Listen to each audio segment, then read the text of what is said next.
Invite कर रहे हैं। जी, फरीद खान साहब हमारे बड़े भाई भी है, हमारे गाइड भी है, हमारा मेंटर भी है जी। वेस्ट बंगाल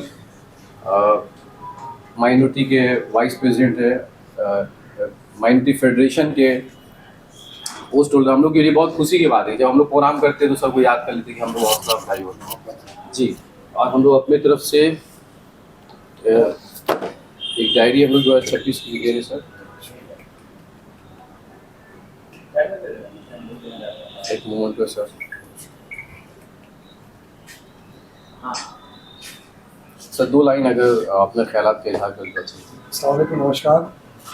जैसा कि आप सभी लोग जानते हैं कि आज इंटरनेशनल ह्यूमन राइट्स डे है और ये ह्यूमन राइट्स यूनाइटेड नेशन में 1948 में करारदाद हुआ था कि ह्यूमन राइट्स के लिए कुछ काम किया जाए। जैसे कि पहले कहीं गोरों का, कहीं कालों का हमारे हिंदुस्तान में, कहीं दलित, कहीं ये, कहीं वो दुनिया की चीज़ें थी, मगर उसमें जब ये आया कि ह्यूमन राइट्स यानी कि हर ह्यूमन के लिए जो उनके राइट्स हैं बराबर होने चाहिए, ना उसमें कोई छोटा हो ना कोई बड़ा हो, ना कोई जात पात का चक्कर हो, ना ऊँच हो ना नीचे हो, तो ये किया गया था। लेकिन आज के ज़माने में भी हम लोग अभी फ़िलहाल जो देख रहे हैं, हम दूसरे देशों की बात तो नहीं करेंगे मगर अपने देश की बात ज़रूर करेंगे कि फिर वही दौर लौट के चला आया।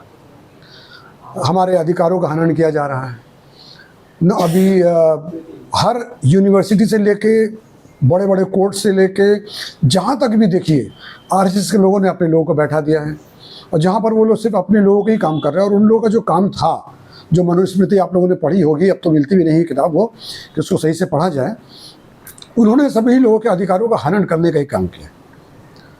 तो ये वक्त है कि मैं वकील साहब का बहुत शुक्रिया अदा करूँगा, इनकी तमाम टीम का। ये हमेशा ह्यूमन राइट्स के लिए और तमाम सोशल वर्क का काम करते हैं, और हम सब लोग को इसी तरह से आगे आना पड़ेगा। बिकॉज कि जिस तरह से हिंदुस्तान में हम लोग देख रहे हैं कि हर रोज़ कहीं दलित, कहीं शेड्यूल कास्ट, कहीं मुसलमान के नाम पे लोगों को मारा जा रहा है, कहीं किसी के फ्रिज में क्या है, कौन क्या बोलेगा। अभी आप लोगों ने 2 दिन पहले देखा कि हर चीज़ ज़रूरी है, जिसका जो धर्म है सब अपना अपना धर्म निभाए, मगर हमारे बंगाल में कभी ऐसा नहीं है, जो बंगाल में भी हमारे यहाँ आ गया है।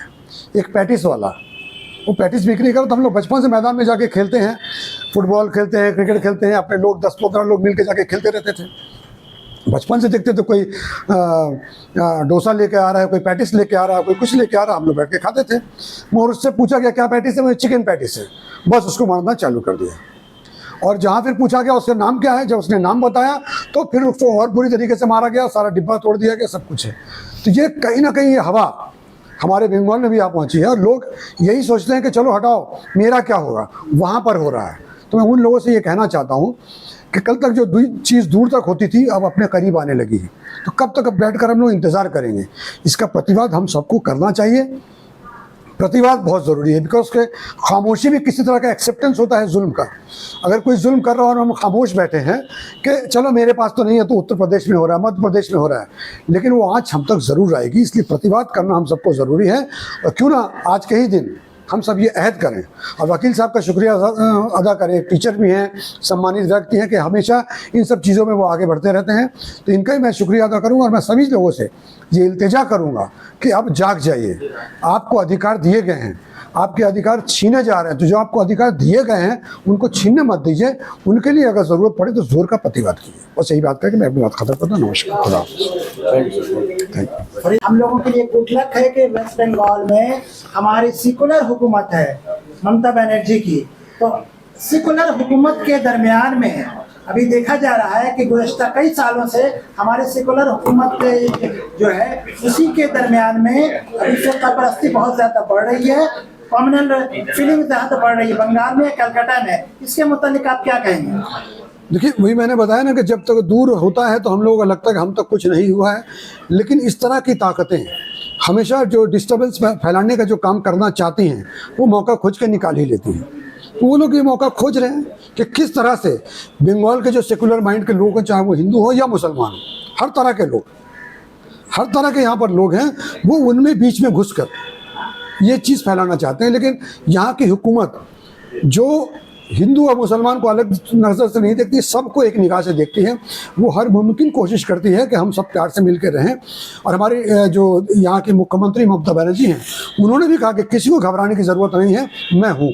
और मैं उनका शुक्रिया अदा करना चाहता हूँ कि वो हैं बोलकर यहाँ पर हिंदू और मुसलमान सभी लोग सुख शांति से रह रहे हैं।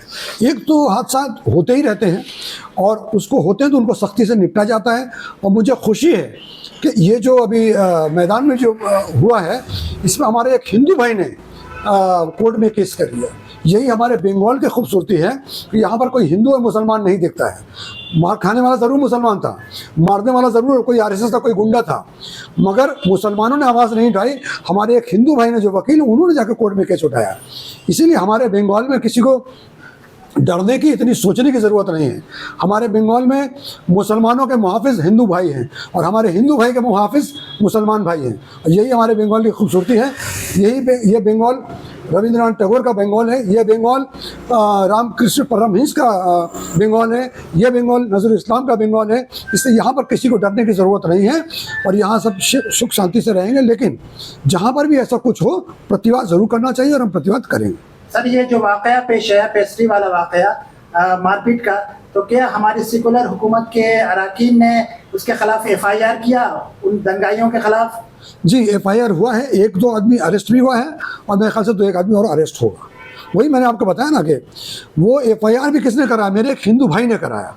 इसकी मुझे खुशी है कि यहाँ पर किसी के साथ भी कोई जुल्म हो तो वहाँ कोई हिंदू और मुसलमान देख कर नहीं जाता है, मगर यहाँ एक मुसलमान के लिए भी एक हिंदू ने मारा और हिंदू भाई ने ही उसके खिलाफ FIR कराया कि उसको तुरंत अरेस्ट करना चाहिए और 2 आदमी को अरेस्ट भी किया गया है।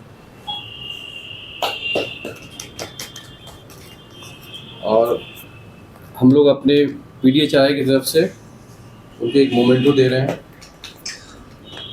पूरे बंगाल में लोग उनको जानते हैं और हमारे लिए खुशी की बात है कि PDHRI और बेहतर काम कर पाएगा। तो मैं मिस्टर इरफान सेठ साहब को PDHRI के मेंबर में, फैमिली मेंबर में शामिल कर रहे हैं सर।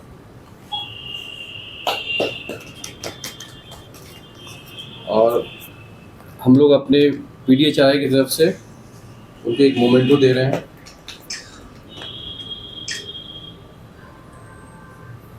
और 2026 के लिए शुभकामनाएं भी दे रहे हैं हमको। शुक्रिया। और इन एसोसिएशन विद हमारा एक और पार्टनर है भारत जिंदाबाद।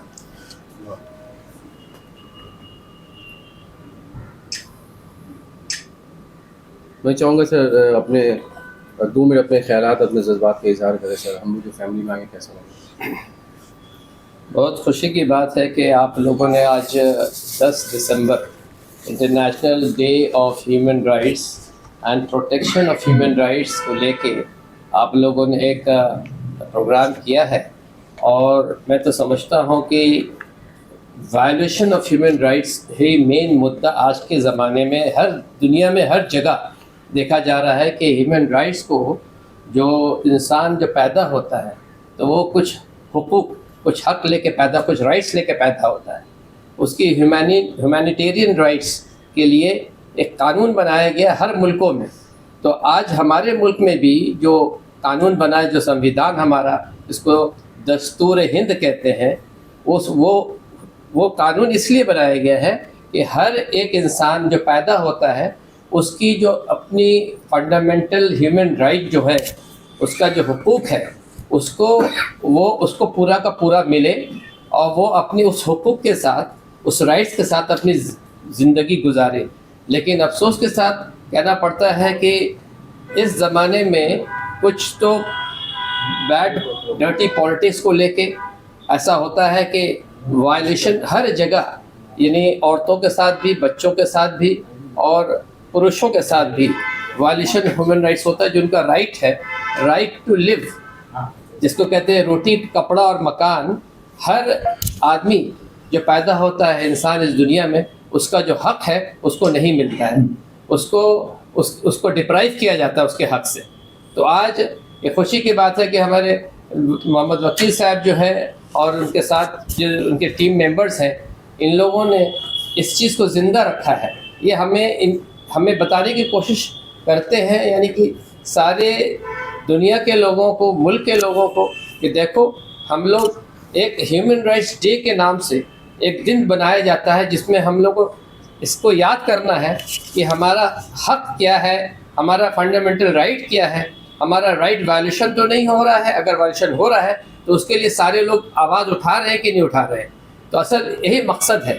तो मैं चाहता हूँ कि इस चीज़ को हम लोग जितने से ज़्यादा इसको जो है लोगों तक अवेयरनेस को फैलाएं कि भाई तुम्हारा राइट क्या है, तुम समझो अपने राइट को। कहीं ऐसा तो नहीं कि तुम्हारे शहर में, तुम्हारे घरों में तुम्हारा राइट को दबाया जा रहा है, उसको छीन लिया जा रहा है। तो इंसान जब जानेगा कि उसका हक क्या है, उसका राइट क्या है, तो फिर वो सही नागरिक, देश का सही इंसान, सही आदमी बनेगा और उसको हर कानून को मानते हुए चलना है। लेकिन आज देखते हैं हम लोग कि पुलिस में भी और भी जितने भी ऑर्गेनाइजेशन, एडमिनिस्ट्रेशन में भी वायलेशन ज़्यादा से ज़्यादा वायलेशन हो रहा है, जिसकी ज़रूरत है इसके ख़िलाफ़, इसके विरुद्ध आवाज़ उठाने की। तो हम सब मिलकर अगर हम लोग एक जगह, एक प्लेटफॉर्म पर ये शपथ लेते हैं, ये वायदा करते हैं कि हम लोग हर इंसान की ड्यूटी है कि वो दूसरे इंसान के हक अगर छीन लिया जा रहा है, उसको दबाया जा रहा है, तो उसके लिए लड़े, उसके लिए आवाज़ उठाए। शुक्रिया। ह्यूमन राइट्स को आप लोग अवेयर कर रहे हैं कि किसी के साथ अगर उसका राइट्स पामाल किया जा रहा है तो फिर उस अदारा ये जो है protection for democratic human rights क्या करेगी? इरफान जी बोलिए ना, आप बोलिए। मैं बोलूँ, अगर किसी के साथ कुछ ऐसा हो रहा है, डिप्राइव किया जा रहा है, तो आज हमारी और आपकी जिम्मेदारी है। जो लोग जानते हैं, ज़्यादातर लोग तो नहीं जानते हैं, अफसोस इसी बात का है, लेकिन जो लोग जानते हैं कि ह्यूमन राइट्स क्या है, हमारा दस्तूर हिंद, हमारे मुल्क की संविधान हमें क्या हक देती है, तो उसको जानना है, उस पर अमल करना, उस पर चलना है और लोगों को बताना है कि देखो ये तुम्हारा हक है। अगर तुम्हारा हक तुमसे छीना जा रहा है तो उसके लिए जस्टिस सिस्टम है मुल्क में, कोर्ट खुला है, आप कोर्ट में जाइए, उसका हक उसको कोर्ट से हासिल कीजिए। आज हमारे मुल्क में जस्टिस सिस्टम क्यों है कि कहीं किसी को डिप्राइव किया जा रहा है, सप्रेस किया जा रहा है, ऑप्रेस किया जा रहा है, तो उसके लिए हमारे जस्टिस सिस्टम है जहां हम जाकर ये साबित करेंगे, ये बताएंगे कि देखो इसके साथ ऐसा हो रहा है, तब कोर्ट से फैसला आएगा। और ऐसे तो हज़ारों फैसले हर साल आते रहते हैं। आज जिस तरह से पूरा एक धड़ल्ले से जिस तरह से ह्यूमन राइट्स का वायलेशन हो रहा है, अब पूरा कहा जाए फैशन हो गया है, राजनीति बनता जा रहा है, उस वक्त में आप लोग क्या करेंगे? देखिए, और बहुत धड़ल्ले से पूरा सोशल मीडिया पर डाल दिया जाता है, मॉब पे एक भीड़ आती है, मार के निकल जाती है। आपके सवाल का जवाब ये है कि सोशल मीडिया में भी बहुत सारी फेक चीज़ें डाली जाती हैं। हमें चाहिए कि सोशल मीडिया के लिए भी कानून बनाया जाए, हर चीज़ के लिए कानून होनी चाहिए। अगर कहीं पर दुर्व्यवहार यानी कि violation of any media, even the violation for media is a violation of a human right. आप मीडिया के ज़रिए नफ़रत अगर फैला रहे हैं, हेट्रेड फैला रहे हैं, उस पर भी पाबंदी होनी चाहिए। तो आज हमारी कोशिश यही है कि हम जो है ऐसे लोग जो नफ़रत फैला रहे हैं, मीडिया के ज़रिए हो या किसी और ज़रिए हो, उस पर पाबंदी लाई जाए, उसके ख़िलाफ़ हम लोग कोर्ट को मूव करें। जो सरकार में खुद नफरत फैला रहे हैं और नफरत से ही सरकार बन रही है, इस पे आप लोग क्या कर सकते हैं? देखिए, ये तो हर ज़माने में, हर दौर में कुछ कम कुछ ज़्यादा, इस ज़माने में तो ज़्यादा है, लेकिन उसके ख़िलाफ़ भी जो लोग अच्छे लोग हैं, देखिए राजनीति, बुरी गंदी राजनीति करने वाले लोग कितने हैं, देखा जाए तो हैंडफुल ऑफ पीपल ओनली, लेकिन पूरी आवाम, पूरी जनता जिस रोज़ खड़ी हो जाती है, जनता सब देख रही है, सब समझ रही है, जिस रोज़ उसके खिलाफ जनता खड़ी हो जाएगी तो ऐसे लोग को कुर्सी से खींच कर उतार देती है जनता। ये तो हमारे इतिहास में है, हम लोगों ने अपने आंखों से देखा है। तो इसी सवाल इसीलिए है, मैं कह रहा हूँ कि हम जब जानेंगे कि हमारा ह्यूमन राइट्स क्या है, तभी ना हम उसके खिलाफ कदम उठाएंगे। ऐसे लोगों को हम अपनी कुर्सी से, उस कुर्सी से हटा देंगे जिस कुर्सी में बैठकर वो शासन कर रहे हैं।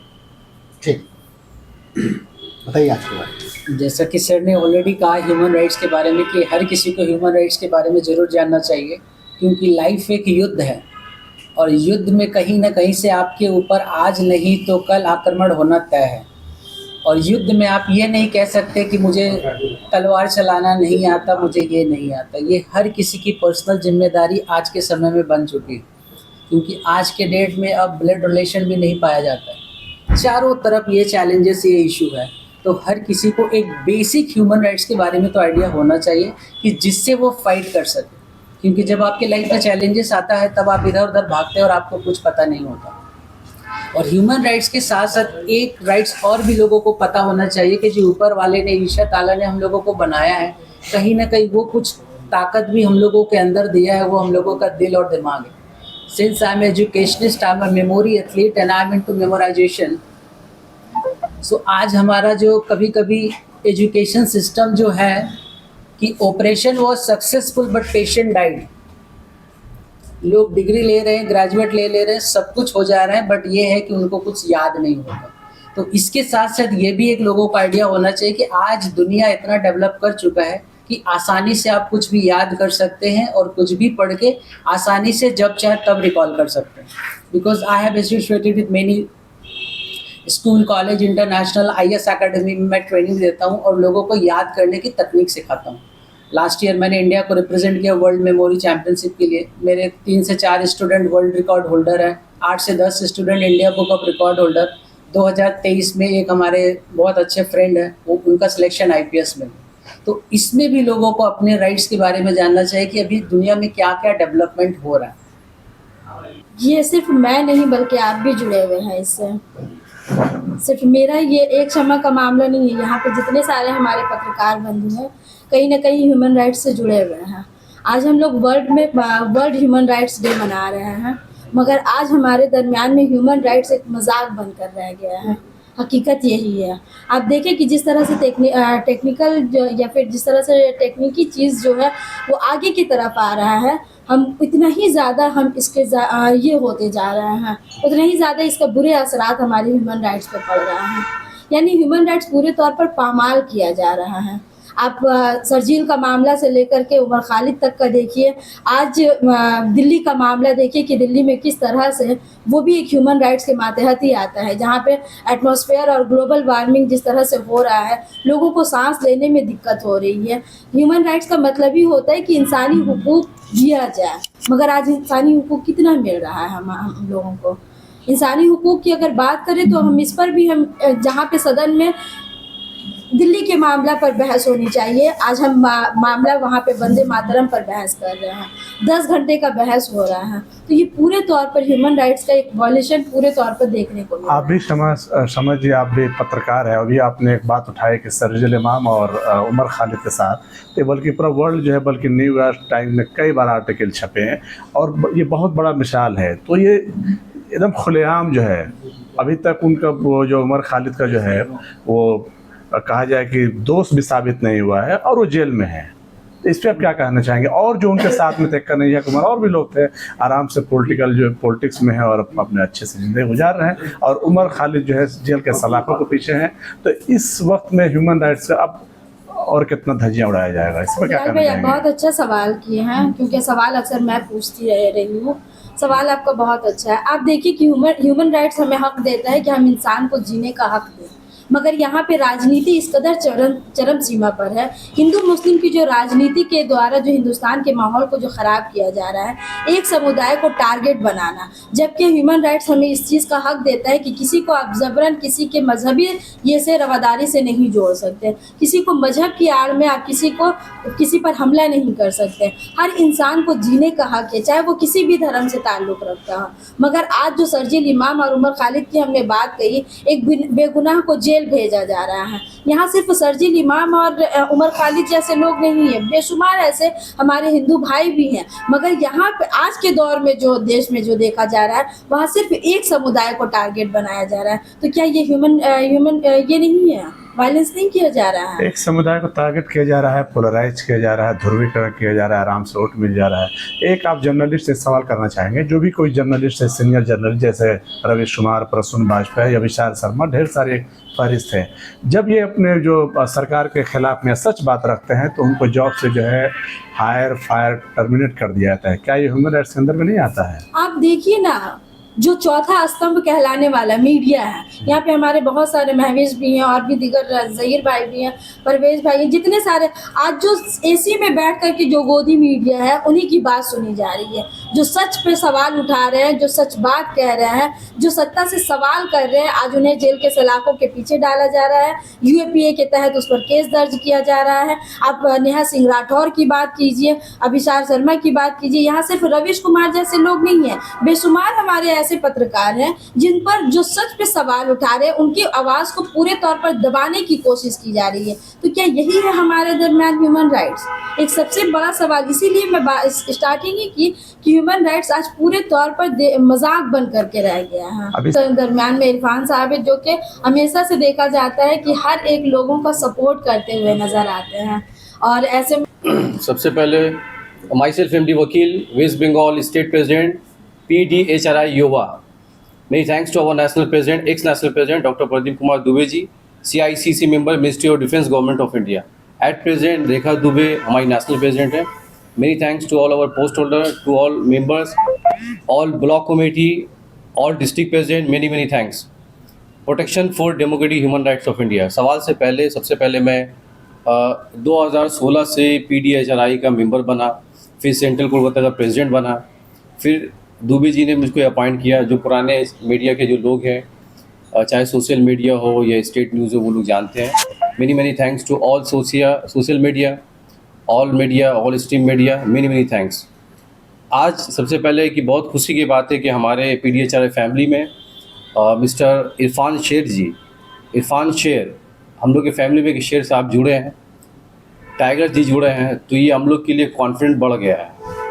तो हम लोग कोशिश करें कि कमिंग जो डिस्ट्रिक्ट वाइज जितना भी प्रोग्राम होगा उनमें शामिल हो सर आप। और नेक्स्ट हम लोग जब मीटिंग करेंगे तो उसमें 2-3 और हम लोग कोशिश करें डिस्ट्रिक्ट से लोग जोड़ें। लड़ते रहे जो वतन की आनो बान के लिए, लड़ते रहे जो वतन की आनो बान के लिए, जो दे गए जान हिंदुस्तान के आवाम के लिए। आज वर्ल्ड ह्यूमन राइट डे के मौके पे ये पैगाम उनके नाम करते हैं।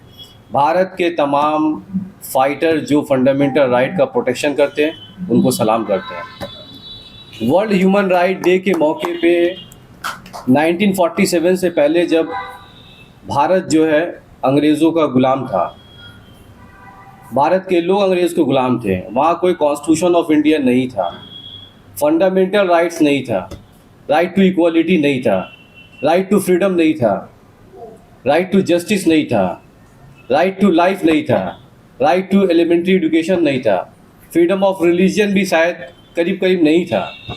बहुत सारे राइट्स वहाँ पे नहीं थे। 15 अगस्त 1947 को हमारा भारत आज़ाद हुआ, हम लोग आज़ाद हुए। आज हम लोग के पास में कॉन्स्टिट्यूशन ऑफ इंडिया है, फंडामेंटल राइट्स है, कहीं कमी बेसी हो सकती है लेकिन फंडामेंटल राइट्स है। कॉन्स्टिट्यूशन ऑफ इंडिया बचा हुआ है, भारत का संविधान जिंदा है, आवाम फंडामेंटल राइट्स है हम लोग के पास में। जिस तरीके से 1 क्लास का बच्चा जो लिख नहीं सकता है, पढ़ नहीं सकता है, ठीक से बोल नहीं सकता है, उसको नहीं मालूम होगा कि मेरे को क्या लिखना है, क्या पढ़ना है, क्या बोलना है। जब बच्चा 10 क्लास पास कर लेता है, चाहे किसी भी बोर्ड से पास कर रहा है, किसी भी काउंसिल से पास कर रहा है, तब वो ज़्यादातर लोग लिख पाते हैं, ज़्यादातर बोल पाते हैं, राइटिंग कर पाते हैं। फंडामेंटल राइट्स का भी मामला वही है। 2016 से हम लोग जुड़े हुए हैं। जनवरी, फरवरी, हर ही महीना हम लोग प्रोग्राम करते हैं। दिसंबर में ये वर्ल्ड ह्यूमन राइट डे चल रहा है। हम लोगों ने देखा कि पहली बार जब NRC, NPR, CA, CAB जो भी मामला चल रहा था, पहली बार हम लोग देखा ना कि संविधान जिंदाबाद। उससे पहले बहुत कम सुनते थे हम लोग, बहुत लिमिटेड। कोई बड़ा फंक्शन हो रहा है या कोई प्रोग्राम हो रहा है, ये स्पेशलाइज्ड टॉपिक पे जब कोई प्रोग्राम किया जा रहा है, या फिर जब वो असेंबली का मामला है या पार्लियामेंट का मामला है, जब कॉन्स्टिट्यूशन कोई पोस्ट हो, कोई प्रोग्राम है, तभी हम लोग सुनते थे कि भारत जिंदाबाद है, संविधान जिंदाबाद है। पहली बार हमने ज़िंदगी में फर्स्ट टाइम हमने देखा NRC और NPR में कि भारत जिंदाबाद हो, संविधान जिंदाबाद होने लगा, संविधान कॉन्स्टिट्यूशन ऑफ इंडिया जिंदाबाद होने लगा। पहली बार हमने सुना। 75वां आज़ादी का अमृत महोत्सव हम लोग मनाए आज से 3-4 साल पहले। आज़ादी का अमृत हम लोग महोत्सव मना रहे हैं, लेकिन गवर्नमेंट अब चाहे स्टेट गवर्नमेंट हो या सेंट्रल गवर्नमेंट हो, हमारे पास में कोई मीडियम नहीं है जहाँ फंडामेंटल राइट्स को हम लोग प्रमोट कर पाए। स्कूल लेवल में जो बोर्ड के स्कूल से, काउंसिल के स्कूल से, ICSE बोर्ड है, CBSE बोर्ड है, डिपार्टमेंट ऑफ एजुकेशन से मैं जुड़ा हूँ, इसीलिए मेरा एक सजेशन है, जो गवर्नमेंट स्टेट गवर्नमेंट है, जो सेंट्रल गवर्नमेंट है, अगर 9 क्लास में हम लोग एडिशनल सब्जेक्ट रख सकते हैं, ऑप्शनल सब्जेक्ट हम लोग लगा सकते हैं, तो फंडामेंटल राइट को हम लोग क्यों नहीं प्रमोट कर सकते हैं। 1947 से लेके 50 साल तक, 1997 तक कभी भी preamble of the Indian constitution या फंडामेंटल राइट्स हमारे किताब के पेज में कभी नहीं छपा था। तो क्या 1997 में हमारा देश आज़ाद नहीं हुआ था? 1997 में हमारा देश आज़ाद नहीं हुआ था? तो क्यों preamble of the Indian constitution को पेज में नहीं छपाया गया? क्यों फंडामेंटल राइट्स को नहीं छपाया गया? क्यों फंडामेंटल ड्यूटी को नहीं छपाया गया? किसकी जिम्मेदारी थी ये? 75 साल कंप्लीट होने के बाद में याद आ रहा है स्टेट गवर्नमेंट को या सेंट्रल गवर्नमेंट को कि किताब के फ्रंट में preamble of the Indian constitution होना चाहिए, फंडामेंटल राइट्स होना चाहिए। फिर बच्चे पढ़ेंगे राइट टू इक्वालिटी क्या है, राइट टू फ्रीडम क्या है, right to freedom of religion क्या है, राइट टू लाइफ क्या है, राइट टू एलिमेंट्री एजुकेशन क्या है, राइट टू प्रॉपर्टी क्या है। इतना दिनों के बाद में जो है लोग जाग रहे हैं, तो जाहिर सी बात है जब 75 साल के बाद लोग जागेंगे, तब अब नया जो है एक नया क्लास स्टार्ट हुआ, क्लास 1, क्लास 2, क्लास 3, क्लास 4, 5, 6, 7, 8, 9, 10। अब जो आने वाला दौर है 2025 चल रहा है। I do believe and I do hope कि जो 2030 जो हमारा होगा वो हम लोग फंडामेंटल राइट पे सवाल नहीं करेंगे। फंडामेंटल राइट कैसे हासिल करते हैं, हमारे स्टूडेंट कैसे हासिल करते हैं। Today students are future citizenship. जो आज के जो बच्चे हैं वो फ्यूचर के सिटीजन है वो। तो आज वो जब जानेंगे अपने हकूक़ के बारे में, मानव अधिकार के बारे में, फंडामेंटल राइट्स के बारे में, तब वो बेटर सिटीजन बन जाएंगे वो।